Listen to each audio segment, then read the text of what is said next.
Glória a Deus, muito obrigado. Abra sua Bíblia comigo no livro de Lucas, capítulo 16, versículo 19. Ora, havia um homem rico e vestia-se de púrpura de linho finíssimo e vivia todos os dias regalada e esplendidamente. E havia também um certo mendigo chamado Lázaro, que jazia cheio de chagas à porta daquele, e desejava alimentar-se com as migalhas que caíam da mesa do rico, e os próprios cães vinham lamber-lhe as chagas. E aconteceu que o mendigo morreu e foi levado pelos anjos para o seio de Abraão. E morreu também o rico e foi sepultado. E no Hades ergueu os olhos, estando em tormentos, e viu ao longe Abraão e Lázaro no seu seio. E clamando disse: Abraão, meu pai, tem misericórdia de mim, e manda a Lázaro que molhe na água a ponta do seu dedo e me refresque a língua, porque estou atormentado nesta chama. Disse, porém, Abraão: Filho, lembra-te que recebeste os teus bens em tua vida, Lázaro somente males. Agora ele é consolado e tu atormentado. E além disso, está posto um grande abismo entre nós e vós, de sorte que os que quisessem passar daqui para vós não poderiam, nem tampouco os de lá passar para cá. E ele disse: Rogo-te, pois, ó Pai, que eu mandes à casa de meu pai, porque tenho 5 irmãos, que lhes dê testemunho, a fim de que não venham também para este lugar de tormento. Disse-lhe Abraão: Eles têm Moisés e os profetas, ouçam-nos. E disse: Não, Abraão, meu pai, mas se algum dos mortos fosse ter com eles, arrepender-se-iam. Porém, Abraão lhe disse: Se não ouvem a Moisés e aos profetas, tampouco acreditarão, ainda que algum dos mortos ressuscite. Amém. Tome assento, vamos meditar um pouquinho sobre esse texto. Amados irmãos, a realidade do inferno é tão real, mas a forma como as pessoas falam do inferno é tão irreal que a confusão é gerada no nosso pensamento e no pensamento da maioria das pessoas. Até os que estudam a Bíblia têm confusão a respeito disso. A gente confunde algumas palavras, como essa que nós acabamos de ver. Se você tem uma caneta, você pode anotar, no verso 23, que é a palavra Hades. Essa palavra Hades se refere ao mundo dos mortos, para onde vão as pessoas que morrem. Esse lugar chamado Hades, que está no capítulo 16, versículo 23, também é chamada no Antigo Testamento, nas boas versões, não nas versões modificadas à vontade dos homens, não, as versões verdadeiras, como a King James, por exemplo. Essa palavra é chamada no Antigo Testamento de Sheol. Diga para mim, Sheol. E no Novo Testamento, ela é chamada de Hades, mas na linguagem brasileira. No grego é Hades. Hades. O correto é Hades. Diga para mim, Hades. Que a gente, traduzindo, chama, na linguagem brasileira, de Hades. Esse lugar é o lugar para onde vão as pessoas que morrem. Uma pessoa que se acidenta, ela ainda passa uma média de uns 3 minutos ainda no local de um acidente. Se for um acidente mortal. Uma pessoa que morre, ela ainda passa uns minutinhos ali, durante o período em que ela morre. Ela pode ver alguns detalhes da sua morte. Muitas vezes, ela pensa ainda que ela está viva ainda. É tão real esse sentimento que a pessoa passa, que ela consegue viver ainda depois da sua morte no mundo dos homens, que algumas pessoas ainda veem algumas pessoas correndo sobre o seu corpo. E como que eu sei disso? A Bíblia diz que quando Paulo estava pregando naquele cenáculo, naquela noite, aquele jovem que estava na janela caiu. E quando ele caiu, ele ainda ficou ali o tempo de alguém descer 3 andares de uma escada. E o tempo, mais ou menos, fazendo um cálculo, desde o momento que Paulo para a mensagem e pergunta o que aconteceu, e alguém lhe dá notícia, 1 minuto. Rapidamente, ele perguntando, vocês podem me ficar esperando aqui, que eu vou ter que descer. Mais outro minuto. Uns 3 minutos que ele desce aqueles três pisos onde ele está, ele chega lá naquele rapaz e todo mundo diz, ele morreu, ele está morto. Mas Paulo diz, não, a alma dele ainda está aqui. Então, isso é um princípio muito especial que vocês precisam compreender.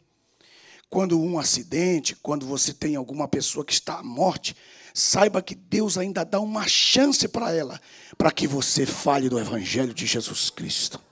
E muitos de vocês têm perguntas e dizem para si mesmo, será que o meu avô morreu? Será que ele ouviu essa palavra que eu disse no momento em que ela estava para morrer? Dá um sinal no pé, dá um sinal na mão. Aquela história que todos nós sabemos. Eu quero que vocês saibam que nós vamos ter muitas surpresas quando nós entrarmos na glória. Muita gente que nós esperávamos não estar lá, estão. E muita gente que nós esperávamos não estar também. Então, vocês têm que entender esse princípio, porque nós estamos em uma conferência missionária. E qual é o princípio de uma conferência missionária? Levar aqueles que fazem parte da conferência a entender a sua responsabilidade em arrebatar almas do fogo. E vocês que estão aqui podem pensar, vim para os Estados Unidos ganhar dinheiro. Vim para os Estados Unidos fazer dinheiro, depois vou voltar para a minha nação. Eu quero que você saiba que isso aí é um engano seu. Você aqui é um missionário. Você tem uma responsabilidade muito grande, porque há uma coisa muito interessante que vocês ainda não perceberam sobre a questão do Brasil. Embora tenhamos muitas coisas ruins para falar do Brasil, mas em quase todas as nações que nós podemos citar o seu nome, tem um grupo de pessoas ali naquela nação, orando e buscando a Deus e fazendo uma obra, ainda que seja na marra, estão fazendo uma obra missionária. E vocês não sabem que é por causa disso que Deus está tendo misericórdia da nossa nação brasileira. Porque existe um grupinho em cada nação da terra fazendo alguma coisa para Deus. E não são todas as nações que têm esse privilégio. E esse é um dos nossos privilégios. Em cada país da terra tem sempre alguma pessoa, alguma família que está cultuando a Deus todos os domingos, todas as semanas. E hoje eu gostaria de rapidamente mostrar para vocês que quando uma pessoa morre, hoje, por exemplo, um cristão, ele não vai mais para esse lugar. Esse lugar aqui já não é mais nosso. Não é mais nossa casa. Foi a casa dos justos até a morte de Jesus. Porque Jesus disse, eu edificarei a minha igreja. Jesus falou em Mateus capítulo 16. Eu edificarei a minha igreja. E as portas do Hades não prenderão mais a minha igreja. E você tem na linguagem que você já conhece, que é as portas do Hades não prevalecerão contra a minha igreja. Mas literalmente no grego diz, as portas do Hades não prenderão mais a minha igreja. Então, quando nós passamos dessa vida para outra vida, nós vamos direto para o paraíso que já foi arrebatado e levado para a presença de Deus, que é um lugar do terceiro céu. Se você ler a Bíblia, no livro de 2 Coríntios, capítulo 12, você vê que Paulo disse, um homem, que era ele, foi arrebatado ao terceiro céu. E depois, no outro versículo, ele diz assim, também conheço um homem que foi arrebatado ao paraíso. Então, ele mostra que o paraíso está no terceiro céu, no mesmo texto que você lê no capítulo 12. Então, a igreja, ela aqueles que creem em Cristo, eles não vão mais para esse lugar. Esse lugar antes era chamado de paraíso. Esse lugar antes era chamado também de seio de Abraão. Um lugar na parte direita e do outro lado, na parte esquerda, do outro lado ainda funciona esse lugar de tormento. Esse lugar chamado Hades, ele mesmo vai ser lançado no inferno. O inferno ainda não foi inaugurado.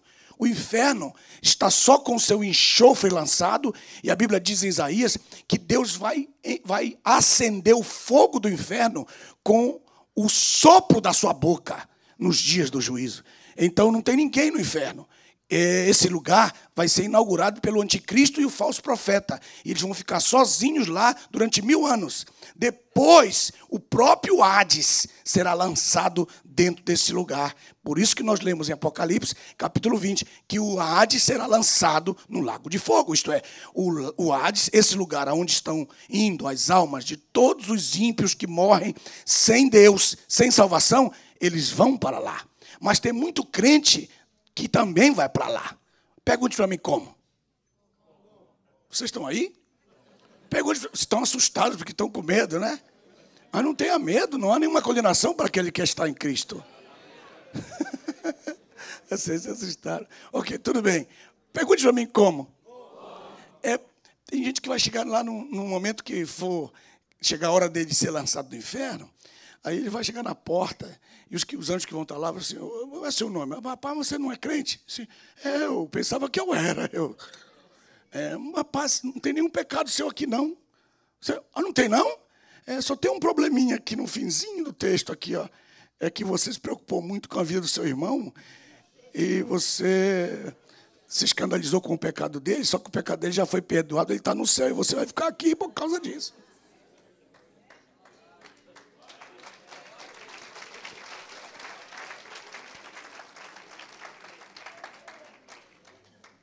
Essa realidade é tão cruel para nós, irmãos, que esse homem, esse pequeno texto que nós acabamos de ler, tem tantas revelações, mas esse rico nunca pensou que ele iria para esse lugar de tormento.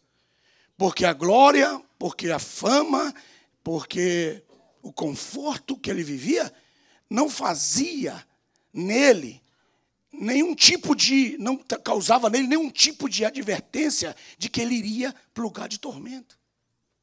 Exatamente esse conforto, exatamente essa esplendorosidade que ele vivia, essa vida esplêndida, fazia com que ele ficasse cego para a realidade futura em que ele iria viver.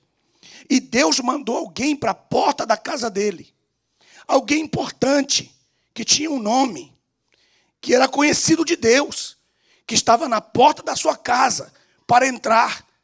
Para ele era um mendigo, mas para Deus era a salvação.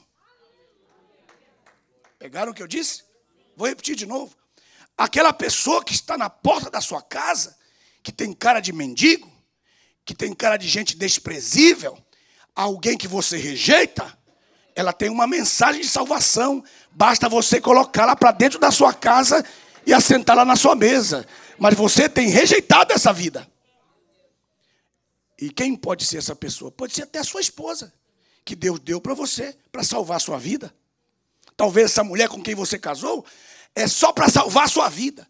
Mas você a despreza, mas você a abandona, você a rejeita, e ela só está esperando uma oportunidade para de fato entrar na sua vida. Mas pastor, eu já casei com ela. Casou, mas ela está do lado de fora da sua vida. Ela está com uma mensagem para você. E isso vice-versa. Alguém importante que está vivendo na fortuna e na glória, tem sempre alguém na sua porta querendo entrar. Me deixa entrar. Ela come das migalhas. Os cachorros são antibióticos, porque eles lambem as feridas que ela tem. A lambida de um cachorro é o antibiótico das suas feridas emocionais. Elas estão ali do lado de fora da sua vida. Basta você dizer, entra na minha vida, vem aqui, senta na minha casa, ceia comigo, porque ele tem cara de mendigo, mas ele não é mendigo, ele é a salvação. Quem está me entendendo? Meu Deus. E esse homem morreu. Esse homem morreu e foi levado para o paraíso, que naquele tempo ainda existia. E quando ele chegou lá, também morre o rico. E Jesus conta uma história com tanta sabedoria que algumas pessoas dizem que é uma parábola, mas parábola não tem nome próprio. Quando é uma parábola, Jesus diz certo homem, mas aqui não é uma parábola, é uma história verídica, porque Abraão é real. Abraão não foi uma história. E tem um nome, e é a única história que alguém diz que é parábola, mas que tem nome próprio. Não é uma parábola, é uma história. E nessa história real que ele está falando, ele está mostrando a importância da conferência missionária na nossa vida. A importância de nós entrarmos e sentarmos para aprendermos a nossa responsabilidade missionária de fato. Por quê? Porque eclésia quer dizer chamados para fora. E eles tinham, tanto o Lázaro como o rico, foram tirados desse mundo e levados para fora desse mundo. A palavra igreja quer dizer isso, uma elite tirada para fora. E hoje eu gostaria de pensar com vocês vocês vão ver que eu vou ser bem rápido nesse ponto aqui, mas eu quero deixar uma semente no seu coração. E a semente é forte e é violenta. Vocês creem? Então, aquele rico como uma igreja. Aquele rico como um cristão que já esteve sentado à porta da salvação e que a desprezou. Aquele rico que foi para o Hades. E estando lá, como qualquer pessoa que passa uma tribulação, uma angústia, e que ela é disciplinada, ela muda imediatamente. Por exemplo, um bandido. Um bandido que é pego pela polícia, a maioria deles se arrepende pela situação que vivia e já pede perdão, mas não tem mais jeito para ele. É a mesma coisa que acontece com esse rico. Ele passa por um sentimento de arrependimento muito profundo. E quando ele passa, ele vive algumas circunstâncias importantíssimas. E uma delas eu quero mostrar para vocês. Veja, no versículo 23, diz assim, a primeira coisa. Diz assim, ergueu os olhos estando em tormentos. A realidade do tormento na sua vida fez com que ele tivesse o primeiro ponto que eu gostaria de mostrar para vocês aqui. É que ele abre os olhos para a responsabilidade que ele tinha no mundo físico e que só depois do mundo da morte, que ele está vivendo agora, é que ele abre os olhos para ver qual a importância do homem viver nessa terra e reconhecer a Deus em todos os seus caminhos. E no verso 23 diz assim, ergueu os olhos.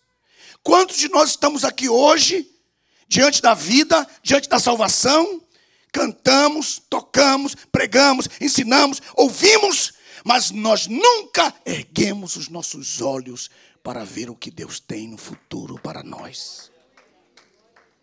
E quando ele ergue os olhos, é muito tarde. E quando ele ergue os olhos, ele vê no verso 23, diz assim, e viu ao longe Abraão. E para sua surpresa, quem que ele viu ao lado de Abraão? Lázaro. Irmãos, quando a gente conhece uma pessoa que é célebre, que tem celebridade na sua vida, a gente quer ficar perto dela, a gente quer tomar um autógrafo dela, a gente quer fazer a média. Na verdade, ele queria agora ter a oportunidade de fazer a média com aquela pessoa que ele rejeitou tanto. Meus irmãos, tem muita gente, mas muita gente, que um dia vai olhar para você e vai dizer, me dá um autógrafo, mas eles não vão poder chegar até você, porque você foi rejeitado e você está numa condição muito superior. E aquele que rejeitou vai dizer, meu Deus, como é que esse camarada é amigo de Abraão?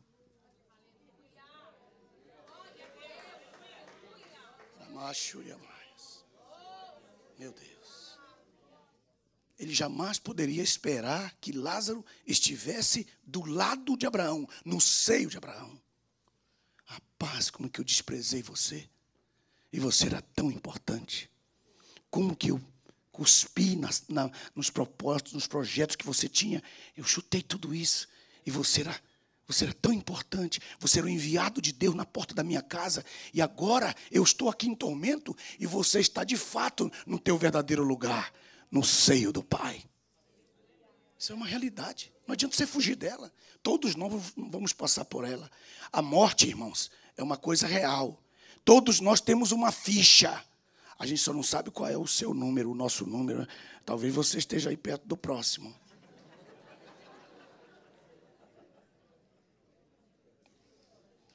O irmão disse, sai para lá. Vocês estão aí? De fato? E aí no verso 26, 24, veja aí, o texto é incrível. Ele está, e clamando. Segunda coisa que essa igreja que está lá faz. Primeira, é uma igreja que tem visão, mas é muito tarde. Segunda coisa que essa igreja tem lá, é que ela sabe o poder do clamor. Irmãos, a maior dificuldade é você colocar um crente de joelho. A maior dificuldade de você pôr um crente do joelho. Tem muitos que dizem assim, não, mas eu tenho um problema no joelho. Mas se você tiver uma notícia que você está doente, você fica de joelho até com problema no joelho. Porque quando você vê que o médico disse, ó, daqui a 5 dias você vai morrer, você fica de joelho, planta bananeira, você faz qualquer coisa. Pergunte, mãe, por que com raiva? É porque o poder do clamor a gente só recebe quando está passando tribulação na nossa vida. Culto de terça-feira só vem quem tem tribulação. Domingo vem todos os ricos. Terça-feira vem só os que têm problemas, os que querem dobrar os joelhos. E dobrar os joelhos, clamar, representa a única condição que a natureza humana pode declarar que Deus é Deus. E Jesus era filho de Deus. E ele descobriu que a única forma da natureza humana ser ouvida por Deus é de joelho. Não tem outra forma. E esse clamor está diante de ti. Agora é hora de clamar. Mas ele disse, vou clamar. Mas era muito tarde.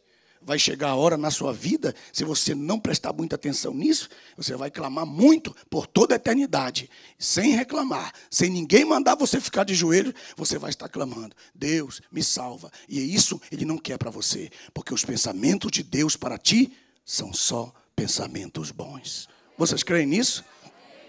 E a terceira coisa é, meu Pai. Aí está, versículo 24. Meu Pai, tem misericórdia de mim. Essa igreja é a única igreja que crê na visão missionária, crê no poder do clamor e crê no poder da misericórdia de Deus. Eles sabem que a única forma de Deus ouvir é pela misericórdia, mas isso é durante a vida e não depois da morte. Depois da morte, a misericórdia não pode mais fazer nada por você. E a outra coisa que eu vi aqui, que é o ponto número 4, é o poder da água. Porque ele diz assim, manda Lázaro que molhe na água a ponta do seu dedo. Ninguém nunca podia imaginar que esse camarada é o manda-chuva das águas no céu. Você olha para o seu irmão, você não tem ideia de qual é o propósito de Deus na vida dele lá no futuro. Para Lázaro, o cara que fechava as torneiras e abriu as torneiras. E agora ele diz assim, manda que esse homem molhe a ponta do seu dedo na água e me refresque. Uma gota de água. Meu Deus. Uma gota de água. Hoje você tem água abundante. Nós pregamos da água da vida. O Espírito de Deus está conosco. A água da vida é real. Mas muitos rejeitam o Espírito de Deus que está aqui. Temos a oportunidade de nos alegrar e de fluir no Espírito do Senhor. Temos a oportunidade de fluir nesse Deus tão poderoso que está aqui. Mas a pessoa está ali, insensível, como se nada tivesse acontecido. Quando ele chegar lá, ele vai dizer, uma gota só pode me salvar. Mas ele vai dizer, sinto muito. Não há condição, porque tem um abismo muito grande entre nós. Que é exatamente isso. O próximo ponto diz assim, e disse, há um abismo. Não tem como alguém passar daqui para lá e de lá para cá. O abismo. A vida eterna, ela é uma ponte. A morte eterna é um abismo. São milhares de pessoas que estão caindo. Milhares de pessoas que estão morrendo. Nós nos sentamos do lado das pessoas. Nós não temos mais vontade de falar uma palavra para elas. e dizemos, não, ela é toda marcada, essa aqui está toda doida, essa aqui é maluca, essa aqui não vai me ouvir. É justamente essa que Deus está marcando para que você entregue a ela uma palavra de salvação. Mas você não se mexe, você tem a água da vida dentro de você, e ela vai para o inferno pedir uma gota d'água para você, rapaz. E você tem água suficiente para oferecer para aquela pessoa que está do seu lado. E elas vão clamar para você. E a outra, o verso posterior, diz assim. Ele diz, esse poder, essa mensagem, irmãos, ela é essencialmente missionária. Porque a igreja mais missionária que existe é essa que está aqui. Porque ele disse, Pai, veja aí, versículo 27, que eu mandes a casa de meu pai. Eu quero que o Senhor envie um missionário. E já que o Senhor enviou esse homem na porta da minha casa, com um missionário, e eu rejeitei, faz um favor de enviar esse homem que o Senhor mandou.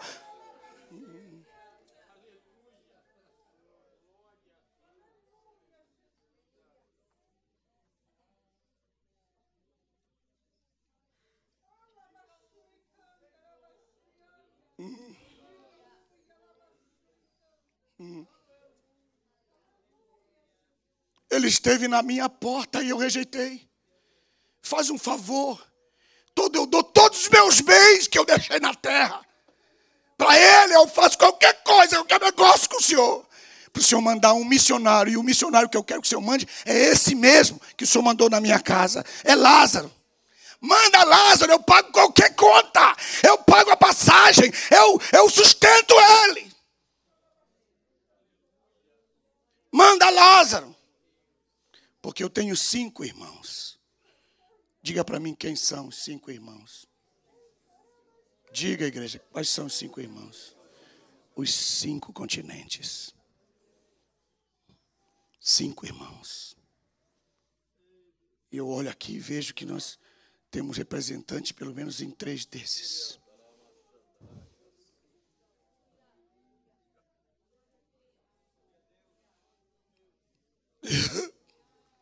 Tenho 5 irmãos. 5 irmãos. A América, a Oceânia, a Austrália, a Ásia. 5 irmãos. Manda Lázaro. Eu te rogo, eu creio em missões. Agora eu creio em missões, antes eu não cria. Quando eu estava sentado nos bancos da igreja, eu não cria em missões. Agora que eu estou aqui nessas chamas, eu sei que missões são reais. Eu faço qualquer negócio para que o Senhor envie missionários.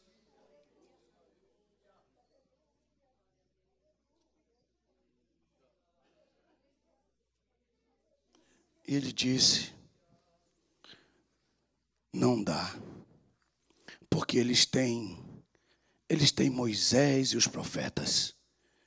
Eles têm a palavra do Antigo Testamento, a lei. E eles têm os profetas que estão pregando a palavra ainda lá. Tem gente ainda pregando lá.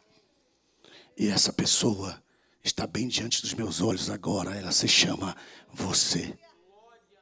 Coloque a sua mão no ombro do seu irmão que está do seu lado e diga, ó profeta, vai para a casa de Lázaro. Ó profeta, vai para a casa do rico.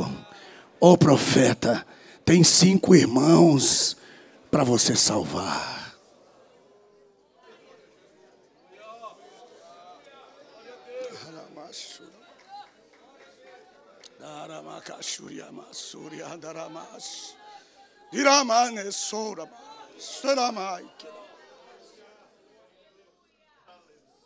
Mas você diz para si mesmo, pastor, eu não consigo fazer missões. Porque eu estou tão ocupado nos meus negócios que eu não consigo fazer missões. Eu tenho um chamado de Deus missionário. Eu posso fazer muitas coisas. Eu sei cantar, eu sei pregar. eu sei ensinar, eu tenho uma visão na minha vida, eu posso fazer muitas coisas. Mas eu não consigo, porque eu estou ocupado. Aí eu tenho uma resposta para você. Ele deu um talento para você. Ele deu 5 para outros, deu 2 para outros, mas para você que está reclamando, ele deu só 1. E por aí eu sei que ele te deu pelo menos 1. Só que você enterrou esse talento. Você colocou ele debaixo da terra. E quando o Senhor vier, ele vai cobrar de você esse talento.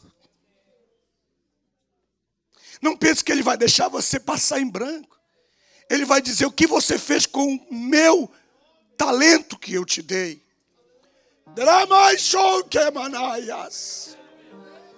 Meu Deus. O que você fez com esse meu talento? Aí você vai dizer, eu enterrei, Senhor. Mas ele vai dizer, por que você não deu aos banqueiros? Por que você não deu aos banqueiros? Porque se você tivesse dado aos banqueiros, eu teria com interesse quando eu viesse agora. Quem são os banqueiros? Os banqueiros, meus irmãos. Os banqueiros se chamam Joel, se chamam Marcos, se chamam Benedito. Os banqueiros são aqueles que podem investir o que você tem no teu lugar. E que você não pode fazer por você mesmo. Mas você pode chamar alguém que tenha chamada missionária. E dizer, eu tenho chamada, mas eu não posso agora. Mas eu posso investir em você. Para você ir no meu lugar. E quando ele vier, ele não vai encontrar o meu talento enterrado. Ele vai estar produzido nas mãos do pastor Joel. Nas mãos do pastor Marcos. Nas mãos do pastor Benê. Vocês estão entendendo o que eu estou falando? Isso é uma conferência missionária. E ele está falando para você. Você tem chamado de Deus? Tem um propósito de Deus na sua vida? Você está ocupado agora? Então pegue parte do seu dinheiro e invista na obra missionária e diga, eu não posso ir, mas eu posso mandar alguém no meu lugar. E Deus vai aceitar este negócio. Porque você não vai poder rejeitar esse Lázaro que está na tua porta. Você não vai poder permitir que ele coma migalhas se ele pode estar sentado na tua mesa. Porque você não sabe o que vai acontecer com ele no futuro. E nem com você. Pense nisso.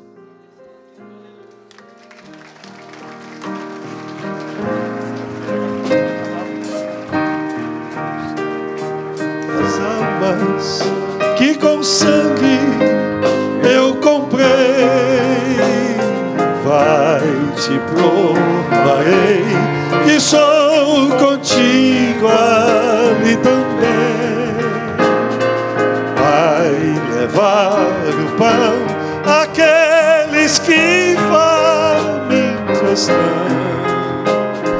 Leva a semente e traz cheia a mão. Leva a semente e traz cheia a mão. Tinha um mendigo na porta da minha casa que vivia querendo entrar. E eu não deixava ele entrar. Porque eu dizia, não faz sentido isso aí. Não faz sentido isso, não tem conexão, não combina comigo, não tem conexão comigo, isso não tem nada a ver. Mas como a voz que falava no coração do mendigo era a mesma voz que falava no meu coração, um dia eu deixei o mendigo entrar. E o mendigo, quando entrou, ele trouxe o mau cheiro. Ele trouxe a aparência ruim. O mau cheiro do mendigo foi a angústia, a luta. Foi aí que eu deixei o mendigo entrar. Foi no problema, na dificuldade. Mas quando o mendigo entrou, ele mostrou para mim que apesar do mau cheiro da luta e da face feia da circunstância, ele tinha um perfume. E ele tinha uma mensagem. E no meio daquele cheiro ruim, daquela circunstância adversa, no meio de uma madrugada, orando e chorando e com o rosto no chão, espalhado no chão, o mendigo começou a cantar no meu coração. E ele começou a dizer assim para mim: olha, vai buscar as armas. Não. O mendigo começou a cantar assim, olha: não quebranta o teu coração, ver as almas que chorando estende a mão. Ele diz para mim: desperta hoje antes que seja tarde,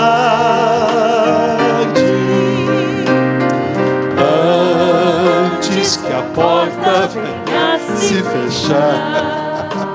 Aí ele disse assim: vai buscar as almas que com sangue eu comprei, vai te provarei que estou contigo ali também, vai levar o mal àqueles que faminto estão,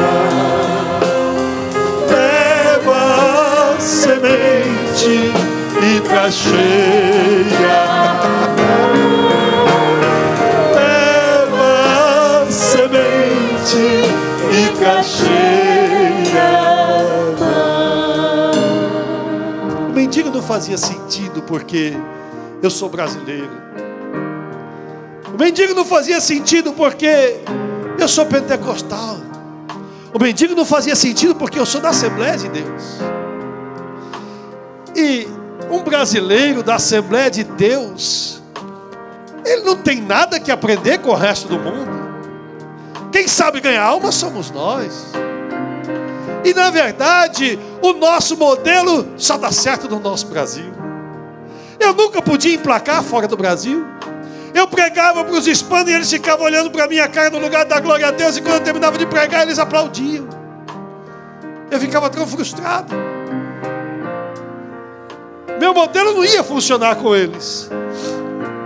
Mas o mendigo falou para mim: vai buscar as almas que com sangue eu comprei. Olha só o que ele me disse: vai te provarei que sou contigo ali também. Ele disse: lá na América vai dar certo, vai levar na Flórida vai dar certo, na Califórnia vai dar certo, lá no Texas vai dar certo, em New Jersey vai dar certo, na Louisiana vai dar certo, na Virgínia vai dar certo, em Massachusetts vai dar certo, em Connecticut vai dar certo. Eu vou te provar que eu sou contigo lá também. Eu não vou te usar só na Praça da Sé, eu não vou te usar só lá no Belenzinho. Eu vou te provar que eu vou te levar aos confins da terra. Te provarei que eu sou contigo ali também. Na Alemanha vai dar certo, na França vai dar certo, na Espanha vai dar certo, na África vai dar certo, no Haiti vai dar certo, na Inglaterra vai dar certo, na Bélgica vai dar certo, vai dar certo, vai dar certo.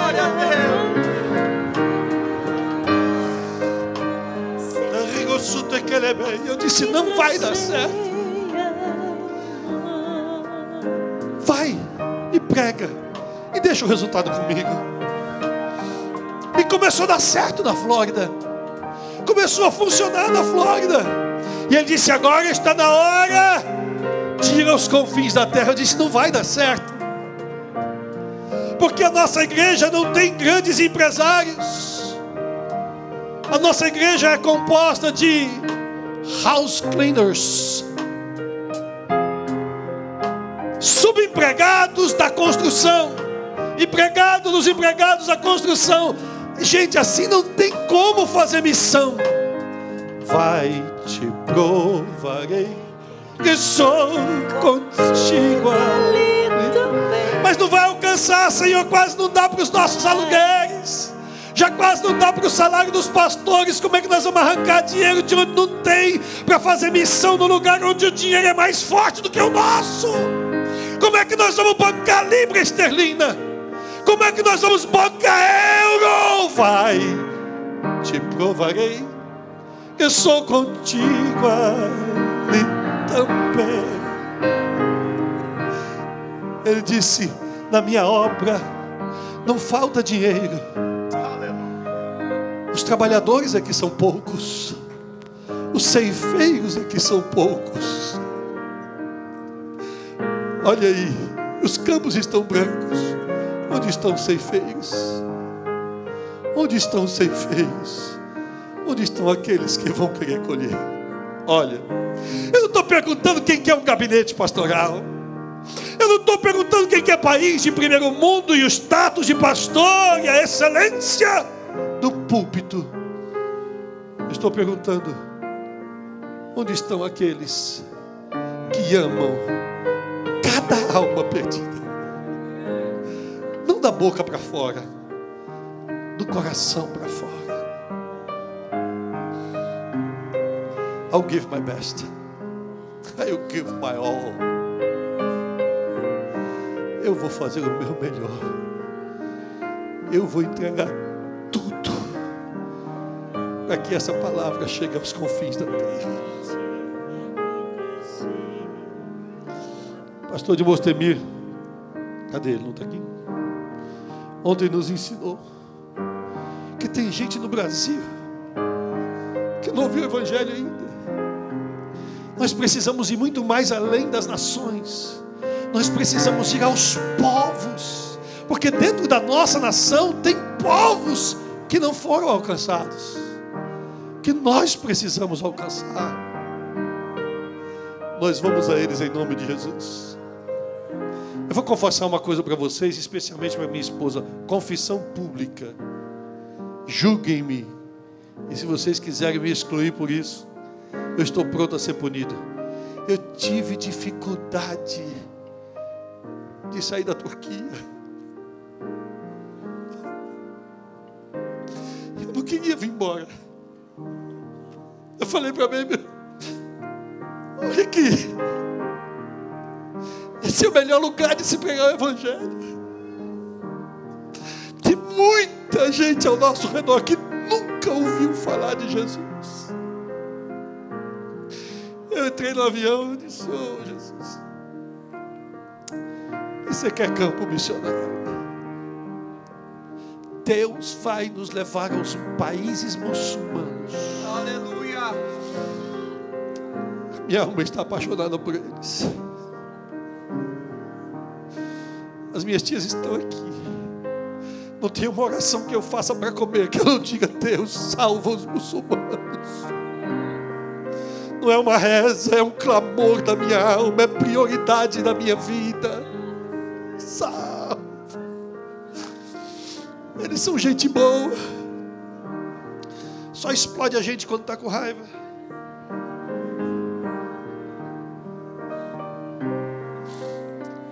Eu disse: eu aguento a minha sogra, irmão, eu posso salvar um muçulmano.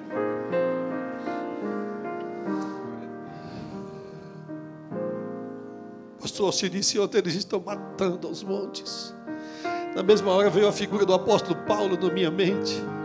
Paulo também era um deles. Paulo também era terrorista. Foi o primeiro a concordar. Os Paulos estão lá no ISIS. Mas pastor, como é que nós vamos fazer para alcançar o ISIS?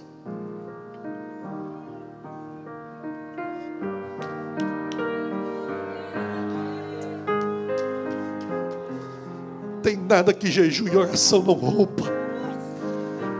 Não tem nada que oração e jejum não rompa. Eu vi notícia de pessoas dessa igreja que logo depois, de quinta-feira para cá, começaram a ficar doentes, começaram a passar problema. Quem recebeu ataque aqui? Quem recebeu ataque? Deixa eu ver a sua mão levantada. Faz assim, deixa eu ver a sua mão levantada. Nesses dias agora. O diabo começou a atacar. Aquela ali ficou com o olho de chorró, quase que... né? ataque, irmão. Sabe por quê? 40 dias de jejum. Depois que Jesus jejuou, ele foi tentado. Mas sabe por quê? Porque o diabo sabia que ele ia consumar a obra. O diabo sabe o que nós vamos fazer. Nós somos uma igreja muito pequena, irmão. Nós somos uma congregação pequena aqui nos Estados Unidos. A nossa igreja é pequena, mas o nosso Deus é grande. Nós já chegamos em alguns países da Europa e vamos a outros, em nome de Jesus, que estão nos esperando. Chegamos a alguns países lá na África, mas vamos a outros, em nome de Jesus, que eles estão nos esperando. Nós vamos, em nome de Jesus. E nós vamos alcançar os muçulmanos para Jesus. Os nossos filhos vão pregar para eles, em nome de Jesus. Coisa mais maravilhosa que tem, irmãos, é vê-los aceitar Jesus como Salvador. Eu vou passar a palavra, porque nós temos que continuar. A festa continua. Você se lembra do pastor de Criança Albaixo? De Criança Albaixo que pregou no nosso CONAD, no último CONAD. Ele estava nessa reunião do Comitê Mundial de Liberdade Religiosa, dando testemunhos de muçulmanos que estão recebendo a visita do Senhor Jesus em sonho. Muitos estão recebendo a Cristo como Salvador. Irmãos, ele disse que perguntou para um deles assim: e como é que você sabia que era Jesus? Ele disse: quando ele olhou para mim, eu sabia que ele era Jesus. Porque o olhar dele disse: você nunca viu Jesus, você não sabe quem é Jesus, você nem cria direito em Jesus. Disse: mas aquele olhar é inconfundível.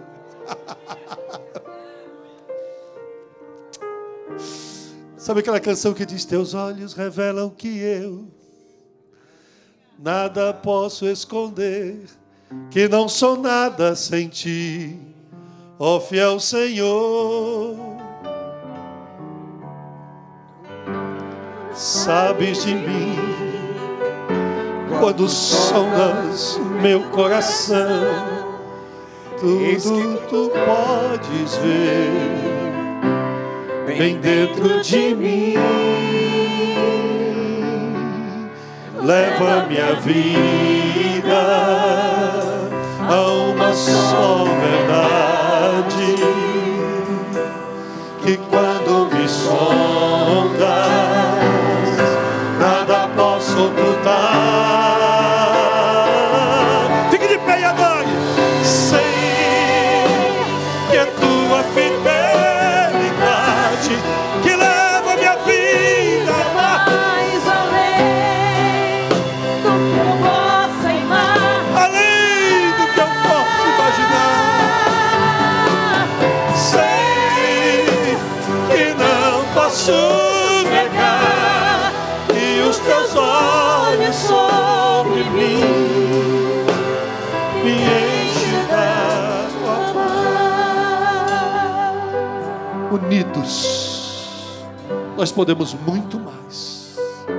Deus vai usar os nossos filhos para continuar essa obra até o confim das terras, os confins da terra, em nome do Senhor Jesus Cristo. O olhar de Jesus é inegável. E quando você olhar para aquela pessoa, ela vai assustar, ela vai ser tocada, ela vai dizer: que é isso? Tem alguma coisa diferente nessa pessoa. Essa pessoa que olhou para mim, essa pessoa que falou: o que é que tem de diferente nessa pessoa? O que é que está acontecendo? E essa pessoa mudou a minha vida com o olhar. O olhar do mendigo está às portas do rico, para mudar a vida do rico antes que a porta se feche e ele não tenha mais oportunidade. Eu vou fazer um negócio aqui hoje que eu não sei se é alguma coisa assim de alguém que tem muito juízo. Eu quero convidar você para dar uma oferta agora. Mas essa oferta nós vamos fazer em 2 etapas. Primeiro, você vai ofertar a sua vida para Deus. E dizer: Deus, me usa como o Senhor quiser, onde o Senhor quiser, em qualquer lugar que o Senhor quiser, quando o Senhor quiser, do jeito que o Senhor quiser. Depois nós vamos dar a nossa oferta, que é parte do nosso culto. Só que eu vou fazer um pedido a você. Se você não der a primeira oferta, não dê a segunda. Eu não quero o seu dinheiro. E nem Deus. Deus não precisa do seu dinheiro. Mas se você quiser entregar a sua vida para Deus, eu estou falando de uma entrega total, de uma rendição absoluta, para Deus te usar como missionário, missionária. Talvez você vai ser um missionário médico, engenheiro, piloto de avião, capitão do exército. Eu não sei. Mas onde você estiver, empresário, talvez um pastor, até um pastor. Mas o que Deus precisa é de pessoas que se rendam e digam: usa-me como tu quiseres, Senhor. Você tem 30 segundos para encher essa frente aqui em nome de Jesus.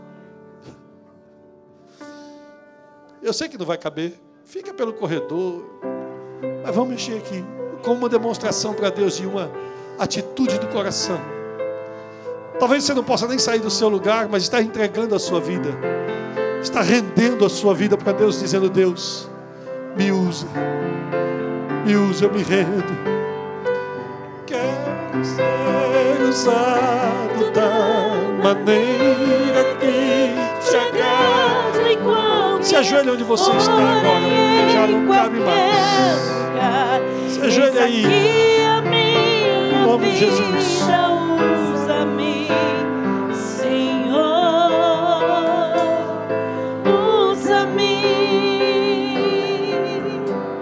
sonda-me, Senhor, me conhece, quebranta o meu coração. Sonda-me conforme a tua palavra e enche-me até que em mim se ache sorte. Então,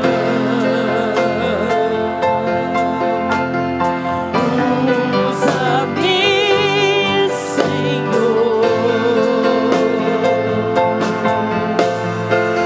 Usa-me como um farol que brilha à noite, como ponte sobre as águas, como abrigo no deserto, como flecha que acerta o alvo. Eu quero ser usado da maneira que te agrada, em qualquer hora e em qualquer lugar.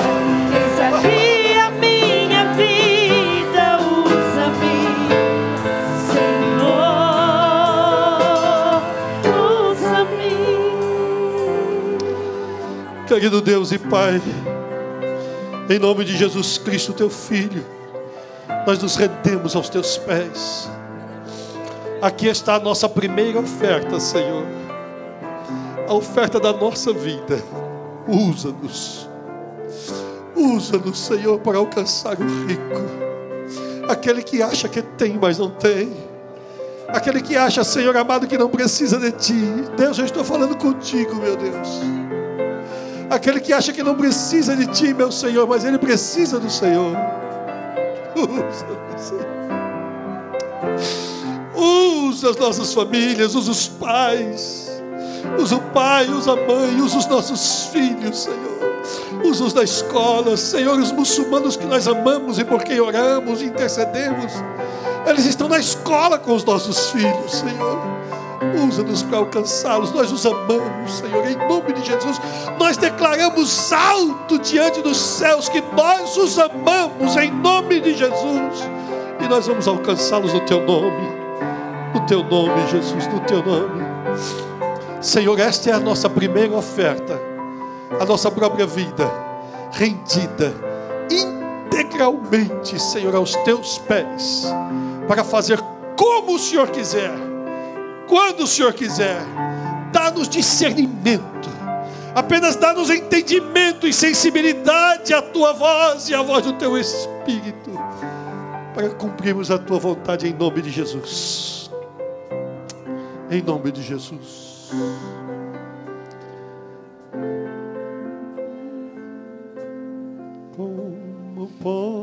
monte, sobre as águas. Com abrigo no deserto. É do alvo eu Quero ser usado da maneira que te agrade, em qualquer hora e em qualquer lugar. Deixa eu ouvir você. Usa-me, Senhor. Usa-me, os diáconos. Sonda-me.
Eu quero que você seja muito sincero, sincera diante de Deus agora. Nós não vamos buscar a oferta. Você vai trazer a sua oferta aqui. Você vai trazer a sua oferta aqui como um gesto de quem está indo a Deus e entregando a sua oferta a Deus. Eu queria pedir que alguns diáconos passassem entregando. Josias, nos ajuda. Pega alguns envelopes, por favor, e entrega aos irmãos, por favor. Você vai trazer a sua oferta a Deus. Se você precisa de um envelope, levante a sua mão, por favor. Levante a sua mão para os diáconos poderem ver e perceber onde você está. Já pegue 2, deixa um dentro da Bíblia, porque a semana que vem, quando o diácono for buscar a sua oferta, você só troca, entrega um e pega o outro.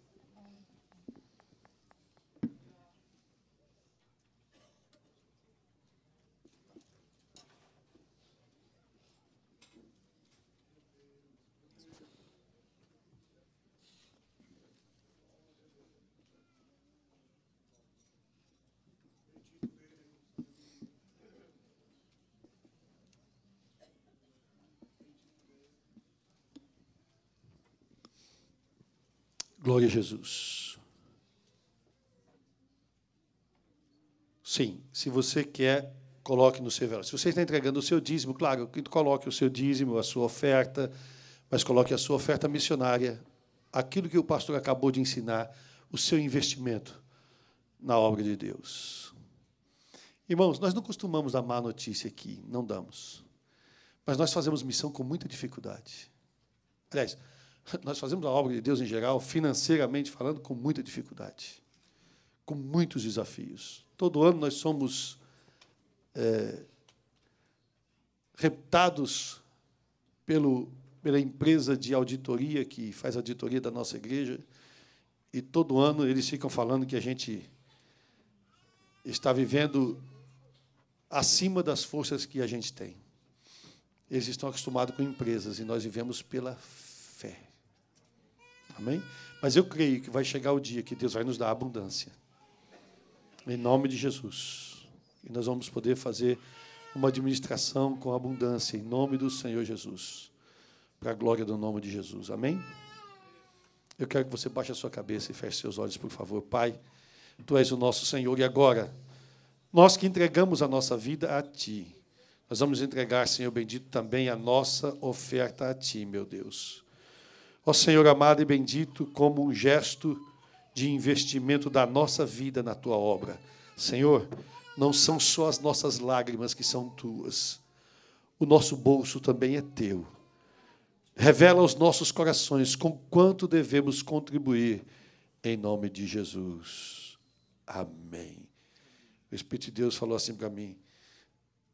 Eu pensei numa oferta. O Espírito de Deus falou assim para mim: você não entregou tudo? Você acabou de entregar tudo? Eu só quero a metade do que você tem no bolso. Está aqui, Jesus. Em nome de Jesus. Venha trazer a sua oferta. Como um farol que brilha à noite, monte sobre as águas, como abrigo no deserto, como flecha que acerta o alvo. Eu quero ser usado da maneira que te agrada, em qualquer hora e em qualquer lugar. Eis aqui a minha vida, Usa-me, Senhor, usa-me, sonda-me, quebranta-me, transforma-me, Daio, enche-me, usa-me, sonda-me, quebranta-me, transforma-me, enche-me e usa-me, Senhor.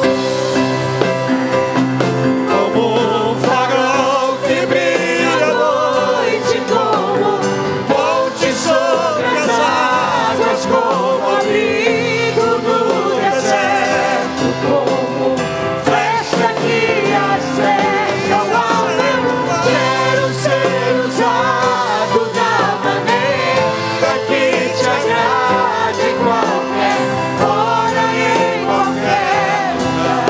Eis aqui a minha vida, usa-me, Senhor, usa-me.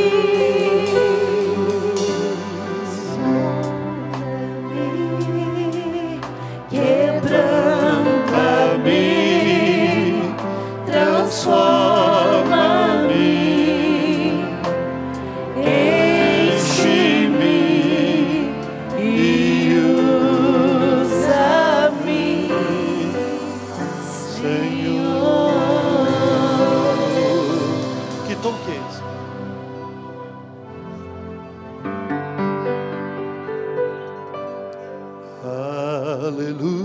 Aleluia, aleluia, aleluia, aleluia,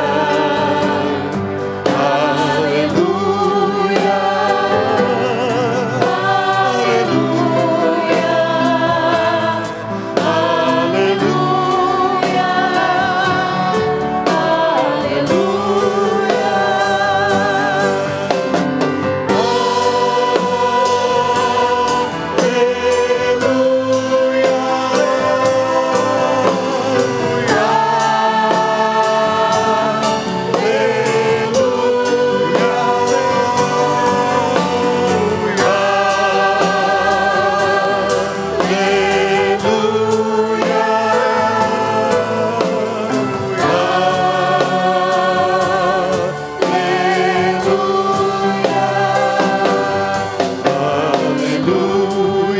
e na cruz do Calvário suportou de dor, salvando o pecador. E por fim, sobre a morte ele triunfou. Dará pra sempre meu Senhor. Cante bem forte, bem forte. Aleluia,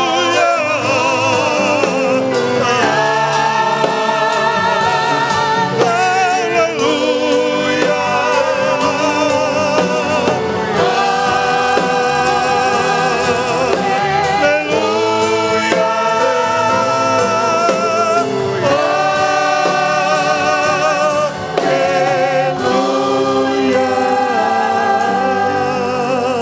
Aplauda o Senhor, faça alguma coisa.